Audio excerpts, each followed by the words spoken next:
الحجہ کے مبارک دنوں میں جہاں پر ایک مسلمان کے لیے ہر طرح کی نیکی میں بڑھ چڑھ کر ان دنوں میں اس کا کردار ہونا چاہیے، تو سب سے بڑے نیک اعمال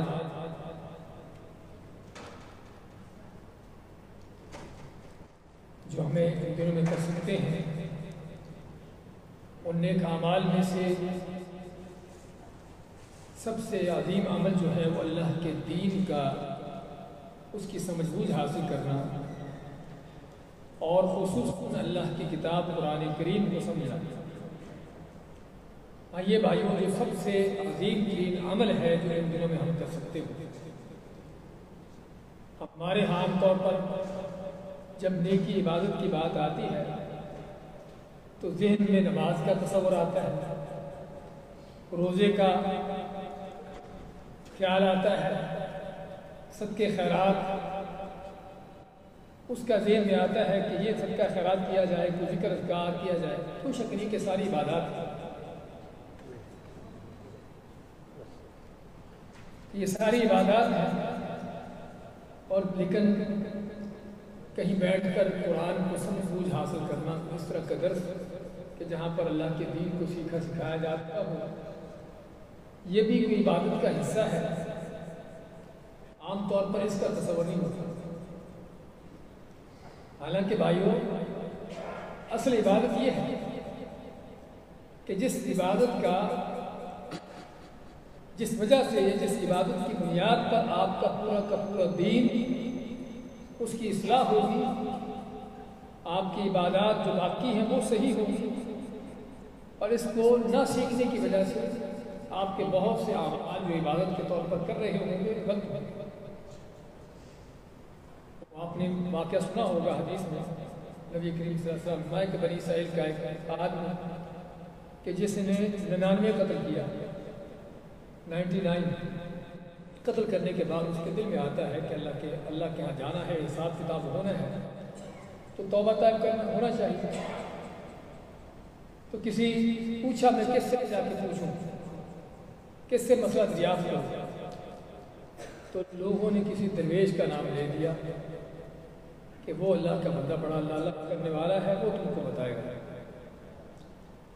اس کے پاس گیا ہوا، جا کے پوچھا بھی اس طرح میں نے 99 قتل کر دیے ہیں، توبہ کرنا چاہتا ہوں، تو مجھے کیا کرنا ہوگا، کیا میری توبہ ہو سکتی ہے؟ اب وہ درویش جو بیچارہ دین سے جاہل تھا، عبادت کیوں کر رہا ہے، ایسے تو یہ بتانا چاہتا ہوں کہ ہمیں اس عبادت کے لیے بھی علم کی ضرورت ہے۔ جب تک قرآن و سنت کا علم نہیں ہوگا، آپ اپنے طور پر عبادتیں کر رہے ہوں گے اور ممکن ہے پتہ کیا غلط چیزیں کر رہے ہیں اور ہو بھی رہا ہے۔ تو چنانچہ وہ عبادت گزار تھا، نیک تھا، لیکن علم نہیں تھا۔ تو جب اس نے پوچھا بھی میں 99 قتل کی ہے، توبہ کرنا چاہتا ہوں، اس نے کہا کہ تیری توبہ کیسی ہوگی، اتنے قتل کرنے کے بعد پھر توبہ ڈھونڈتا ہے، تیری توبہ نہیں ہو سکتی۔ اس نے اس کو بھی صاف کر دیا، 100 پورے کر دیے۔ اب پھر اس کے دل میں آتا ہے کہ اللہ کے ہاں جانا ہے، حساب کتاب ہونا ہے، توبہ کرنا چاہیے۔ اب اس نے پوچھا کہ میں کس سے دریافت کروں؟ اس کو کسی عالم کے بارے میں بتایا گیا کہ فلاں فلاں عالم ہے، اس کے پاس جاؤ، وہ تم کو صحیح اور نہیں کرے۔ تو اس عالم کے پاس گیا، جا کے بتایا کہ اس طرح 100 آدمی قتل کر دیے ہیں، توبہ کرنا چاہتا ہوں کہ میری توبہ ہو سکتی ہے۔ اس نے کہا کہ توبہ کے رکاوٹ کیا ہے، توبہ کا دروازہ کھلا ہے، سچے دل سے اللہ سے توبہ کرنا ہے تو اللہ توبہ قبول کرنے والا ہے۔ یہاں یہ ضرور ہے کہ جہاں پر رہتے ہو یہ کوئی ماحول اچھا نہیں ہے کہ جہاں تم نے 100 آدمی قتل کر دیا، تم نے کسی نے کچھ کہا ہی نہیں۔ اس کا معنی کیا ہے کہ برے لوگ ہیں، ایسے ماحول سے نکلو، فلاں فلاں بستی میں اچھے لوگ ہیں وہاں پر چلے جاؤ تاکہ نیک لوگوں کے ساتھ تیری صحبت ہو اور تاکہ یہ جرائم جو ہے تیرے چھوٹ جائیں۔ میں صرف اس حدیث کا ذکر اس لیے کرنا چاہتا تھا کہ تاکہ ہم کو پتہ چلے کہ ہم عبادت بھی کرنا چاہتے ہیں تو اس عبادت کے لیے بھی ہم کو اللہ کا دین سیکھیں گے تو تبھی عبادت صحیح ہوگی، ورنہ نہیں۔ تو آج کل کے بھجا کے اہم ترین افضل ترین اعمال میں سے یہ عمل ہے کہ اللہ کا دین سیکھیں اور سکھائیں۔ یہ اہم ترین وہ چیز ہے جس پر ہمیں توجہ دینے کی ضرورت ہے۔ اور آپ کا یہاں پر آنا، بیٹھنا، سننا، سیکھنا، نہ سمجھے کہ وقت جو ہے جا رہا ہے، میں اس میں کوئی قرآن کے ایک بار پڑھ لیتا، سمجھے نا، کوئی اللہ اللہ کر لیتا، یہ آپ کے اس پارے پڑھنے سے کہیں زیادہ افضل ہے، کہیں زیادہ بہتر ہے۔ اگر قرآن کے ایک ایک حرف پڑھنے کی 10 نیکی ہے، لیکن یہاں پر آپ کو جو قرآن کریم کی سمجھ حاصل ہو رہی ہے، قرآن کی تعلیمات جو آپ کو مل رہی ہے، جس سے آپ کو خود کو اللہ کا دین معلوم ہوگا اور کتنے آگے ہیں جن کو آپ یہ باتیں پہنچا سکیں گے۔ تو خیر، آج کے درس کے آغاز میں چاہتا تھا اس بات پر توجہ دلانا کہ یہ ہماری عبادت ہے اور افضل ترین عبادت ہے۔ نہ سمجھے کہ ہمارا ٹائم ایسے جا رہا ہے، بلکہ افضل ترین عبادت ہے۔ ہماری سورۃ فاتحہ کی تفسیر چل رہی تھی، جس میں ہم نے سابقہ درسوں میں فاتحہ کی ابتدائی آیات لی تھی، اور ایاک نعبد و ایاک نستعین یہاں تک پہنچے تھے، اور بات ہوئی تھی اس آیت کے بارے میں کہ یہ آیت پورے دین کا خلاصہ نچوڑ ہے۔ ایاک نعبد و ایاک نستعین، اے اللہ ہم صرف تیری عبادت کرتے ہیں اور صرف تجھ سے مدد مانگتے ہیں۔ عبادت کا مفہوم بیان کیا تھا کہ عبادت کیا ہوتی ہے، اور اللہ سے مدد مانگنے کا ساتھ وہ ذکر آیا ہے، اس کی مناسبت کیا ہے۔ میں چاہتا ہوں ان چیزوں کو یاد رکھنا ہے، کیونکہ ٹائم ہمارا تھوڑا ہوتا ہے، تاکہ ہم تھوڑے ٹائم میں کوئی زیادہ چیزوں کو آگے لے سکیں۔ اچھا، اب آپ نے اللہ کی تعریفیں بیان کر دی، اللہ کے نام، اس کی صفات بیان کر دی، اللہ کے حمد و ثنا بیان کر دیا آپ نے، اور اللہ کے سامنے اپنے نیک اعمال بھی پیش کر دیے۔ دوسرے الفاظ میں، دوسرے معنی میں، آپ کسی بڑے آدمی کے پاس جاتے ہو، جا کے اس کی تعریفیں کرتے ہو، اس کے کارنامے بیان کرتے ہو کہ تیرے یہ کارنامے ہیں، اور پھر اپنے بھی اس کے لیے اگر کوئی کارنامہ کیا ہو وہ بھی اس کے سامنے رکھتے ہو، اس کی تعریفیں بیان کر کے اپنے کارنامے اس کو بتانے کے بعد وہ آپ سے پوچھے گا کہ تم کس لیے آئے ہو، بتاؤ تمہارا مقصد کیا، تم کیا چاہتے ہو؟ تو آپ اس کو خوش کرتے ہیں، تعریفیں کرتے ہیں، اس کو تعریفیں کر کے، اس کی تعریفیں کر کے آپ نے خوش کر دیا، اس کو اپنے کارنامے بیان کر دیے کہ میں نے تمہارے لیے یہ کچھ کیا ہے۔ اب وہ آپ سے خود کہے گا کہ آپ بتائیے کہ میں آپ کی کیا خدمت کروں، آپ کا کیا کام ہے، کیا چاہتے ہو آپ؟ تو یہاں پر بھی آپ نے اللہ کی تعریفیں بیان کر دی، اللہ کے نام، اس کی صفات بیان کر دی، اپنے نیک اعمال اللہ کے سامنے پیش کر دیے، ایاک نعبد و ایاک نستعین کی شکل میں۔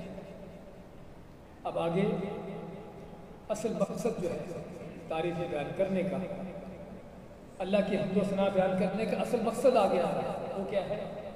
اللہ سے مانگنا۔ ہاں، کیا مانگتے ہیں؟ کہ اللہ کو دنیا کی بادشاہت مل جائے، کرسی حکومت مل جائے، بڑا مال و دولت مل جائے، تاکہ دنیا کی فروانی ہو، بڑی ریل بیل ہو۔ کیا مانگا؟ کیا کہتے ہیں؟ اہدنا الصراط المستقیم، اہدنا، ہم کو ہدایت دے دے، اور ہدایت کے اندر رہنمائی بھی ہوتی ہے، اور رہنمائی کرنے کے ساتھ ساتھ اس پر چلانا لگانا بھی ہوتا ہے، کہ ہم کو دکھا بھی دے اور چلا بھی دے، ہم کو دکھا بھی دے اور چلا بھی دے۔ کیا چیز؟ الصراط المستقیم، سیدھی راہ۔ صراط کہتے ہیں کسی بڑے راستے کو، جو بڑا ہائی وے ہوتا ہے، چھوٹی موٹی پگڈنڈی کو صراط ہی کہتے ہیں۔ تو بڑا جو راستہ ہوتا ہے، جو بڑا کھلا واضح راستہ ہوتا ہے، اس کو صراط کہتے ہیں۔ اور وہ راستہ کیسا ہے؟ مستقیم، جو سیدھا ہے۔ تو ہمیں سیدھے راستے کی ہدایت دے دے، سیدھا راستہ دکھا دے، اس پر چلا جائے۔ آپ نے اللہ کی حمد و ثنا بیان کر کے، تعریفیں کر کے اللہ سے یہ مانگا ہے، اور یہ ہے بھائیوں سورۃ فاتحہ کا سارا اصل مقصد۔ ہمیں پہلے صاحب کا تسلیم ذکر کیا تھا. ابھی اس سے پہلے والی آیتیں ساری ابھی تک آپ نے اللہ سے کچھ مانگا نہیں ہے. ابھی تک صرف اللہ کی تعریفیں بیان کر رہے ہیں, اللہ کی حمد و ثنا بیان ہو رہی ہے, اللہ کے نام صفات بیان کی ہے آپ نے, اپنے نیک اعمال اللہ کے سامنے پیش کیے ہیں. یہ سارے وسیلے ہیں, یہ سارے وسیلے ہیں کس چیز کے لیے؟ اس دعا کے لیے, تاکہ ہماری دعا قبول ہو جائے. اسی سے پتہ چلتا ہے کہ دعا کتنی اہم ہے. کہ اس دعا سے پہلے اللہ ہم کو وسیلے خود اللہ ہم کو بتا رہا ہے, سکھا رہا ہے کہ یہ کہو تاکہ یہ تمہاری دعا قبول ہو جائے. اور مانگا کیا؟ ہدایت مانگا. اس سے کیا پتہ چلا کہ اگر ہدایت سے بڑی کوئی کائنات کی نعمت ہوتی تو اللہ تعالیٰ ہمیں وہ مانگنے کی تعلیم دیتا. اللہ نے اگر ہمیں ہدایت مانگنے کی تعلیم دی ہے, اس سے پتہ چلتا ہے کہ کائنات کی سب سے بڑی نعمت ہدایت ہے. اور ہدایت کی نعمت آپ کے کھانے پینے سے, آپ کی زندگی کی جو ضروریات ہیں جس کے بغیر زندگی رہتی ہی نہیں ہے, بلکہ یہ ہوا جس میں آپ سانس لیتے ہو, اس ہوا سے, آپ کے کھانے سے, پینے سے, ان چیزوں سے زیادہ ضروری کیا ہے؟ ہدایت ہے. اگرچہ الگ بات ہے کہ ہمارے ہاں اس ہدایت کا کوئی اعتبار نہیں ہے, اس کی کوئی حیثیت نہیں ہے. مال کی حیثیت ہے, اس کو حاصل کرنا, تلاش کرنا, اس کے لیے اپنی دن رات کی کوششیں محنتیں کرنا کر رہے ہیں, کیونکہ مال کی ہمارے دل میں اہمیت ہے, اس سے محبت ہے, جانتے ہیں کہ مال بڑا فائدہ ہے. تو لیکن ہدایت کی اس سے کیا ملے گا؟ ہدایت ملے گا کیا حاصل ہوگا؟ تصور ہی نہیں کبھی کیا.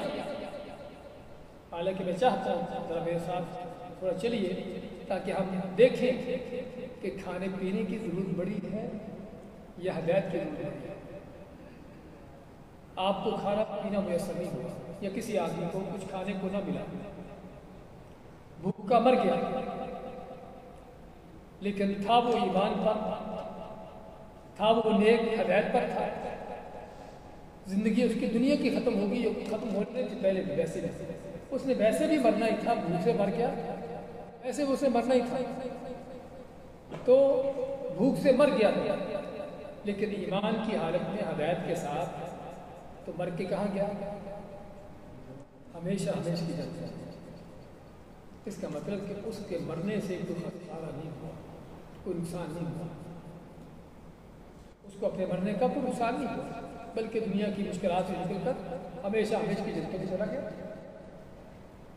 کوئی دوسرا آدمی بیمار ہے, بڑی شدید بیماریوں کا اس میں مبتلا ہے, علاج کیے علاج نہیں ہوئے اور مر گیا ان بیماریوں سے.